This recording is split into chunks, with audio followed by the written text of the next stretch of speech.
ഏറ്റവും എളുപ്പത്തിലും ഏറ്റവും രുചിയിലും വറുത്തരച്ച കടലക്കറി തയ്യാറാക്കുന്നത് എങ്ങനെയാണെന്ന് നോക്കിയാലോ. ചൂടായി കിടക്കുന്ന പോട്ടിലോട്ടേക്ക് വെളിച്ചെണ്ണ ഒഴിച്ചു കൊടുക്കാം, 2 തണ്ട് കറിവേപ്പില ഇട്ട് കൊടുക്കാം, 1 ടേബിൾ സ്പൂണോളം കൊത്തമല്ലി ഇട്ട് കൊടുക്കാം. നിങ്ങളുടെ എരിവിനനുസരിച്ചിട്ട് വറ്റൽമുളക് ഇട്ട് കൊടുത്തോളൂ കേട്ടോ. ഞാനൊരു 4 ഇട്ട് കൊടുത്തിട്ടുണ്ട്.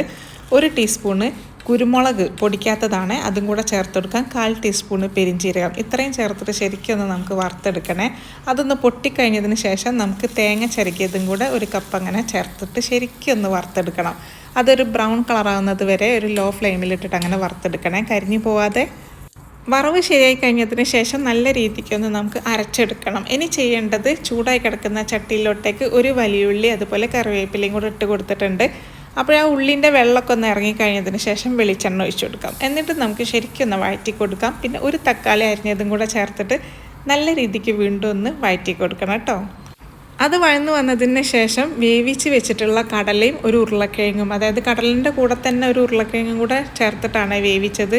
കടല വേവിക്കുന്ന സമയത്ത് ഉപ്പ് ചേർത്ത് കൊടുത്തിട്ടുണ്ടായിരുന്നു, അതുകൊണ്ടാണ് ഞാൻ ഈ ഒരു സമയത്ത് ഉപ്പ് ചേർത്ത് കൊടുക്കാത്തത്. നോക്കി കണ്ടിട്ട് അങ്ങനെ ഉപ്പൊക്കെ ചേർത്ത് കൊടുത്തോളേ.